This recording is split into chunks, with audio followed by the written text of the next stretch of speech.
Assalomu alaykum va rahmatullohi barakatuh.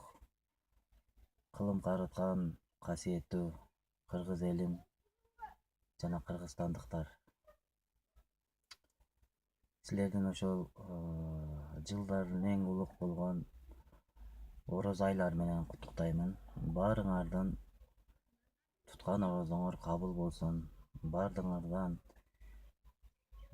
жети түрдүү, жети түстүү, жети ааламдын адамзаттын эгеси болгон жараткан эгебиз Аллахыбыз орозоңорду кабыл кылсын.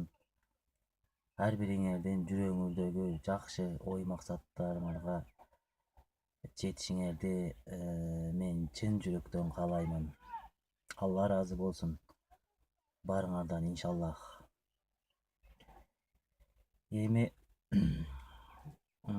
бул менин касиетим боюнча ала кетсек, эми бул касиет бир гана Алладан гана.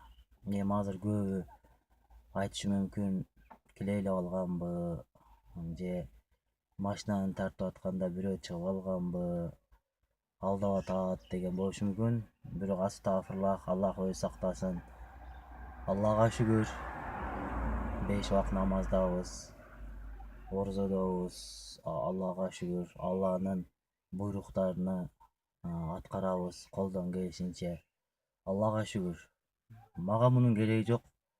Алдап, килейлеп, мага эмне зарыл?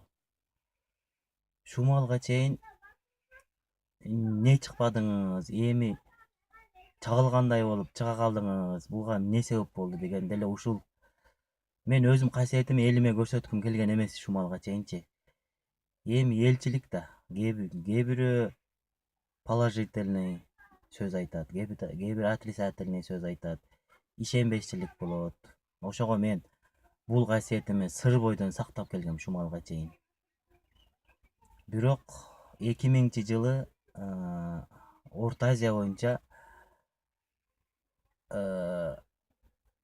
касиеттүү адамдар чогулган. Бишкек шаарындагы Монте-Карлого бир 300ге жакын адам чогулган. Ошондо өтө касиеттүү адамдар келген.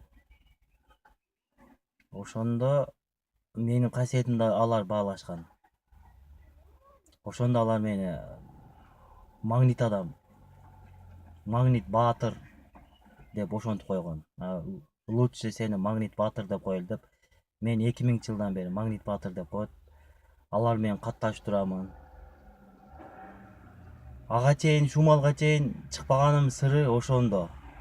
Себеби бул касиетти мен сактап келгем сыр бойдончу. Бирок бул касиетти деле иштетпесең өзүңө терс таасирин тийгизет экен да. 2000-жылдан бери мен сыр сактап келгем, бирок өзүмдүн ашыкча энергияларымды сууга, абага, темирлерге жармаштырып чыгарып жүрдүм. Бирок акыркы күндөрү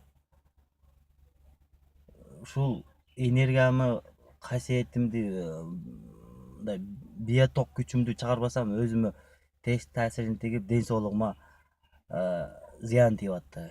Мен эми бул көптөгөн илим изилдөө борборлорго кайрылдым бул маселеси боюнча.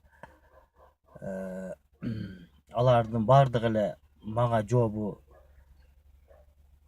магниттик поляң ашып ташып кетип атыптыр. Сен буну иштетпесең болбойт деген эле жооп алып аттым.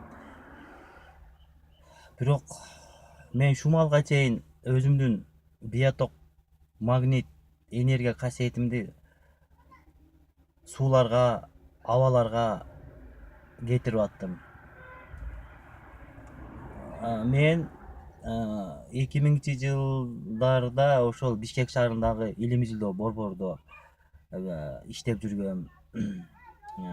Бул нерсени мен медицина тармагында уланткам да.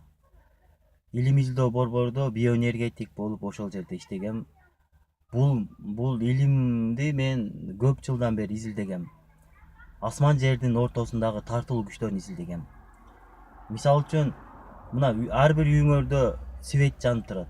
Жарыктык берген Алланын жарыктыгы. Буга себеп мына гэстер. Бул токтун, светтин энергиясы суудан алынат. Ал эми ошондой эле ай жылдыздардын энергиясы бар. Ал өзүнчө бир касиетке ээ. Адамдын руховный, духовный жактарын тазалайт. Ал эми күндүн энергиясы өзүңөргө белгилүү. Мисалы үчүн мына ысык көлгө барсаңар, кумдарга энергия менен күн, жер, таштар, кумдар ысып калат. Ошого буттарды көмүп, бир аз босиком бассаңар, буттарга воспаление, сууга өткөндөргө дары. Бунун күндүн энергиясы деле өзүнчө бир касиетке ээ. Ошондой эле жана көптөгөн асман менен жердин ортосунда азыркы убакка чейин окумуштуулар тарабынан изилденип чыга элек өтө көп көзгө көрүнбөгөн касиеттер бар. Био деген бул көзгө көрүнбөгөн деген.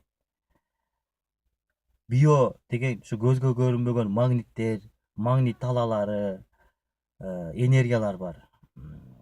Бул эми бул азыр көп окумуштуулар, дүйнө жүзүндө окумуштуулар тарабынан азыр Алла Тааланын кереметтери изилденип чыга элек.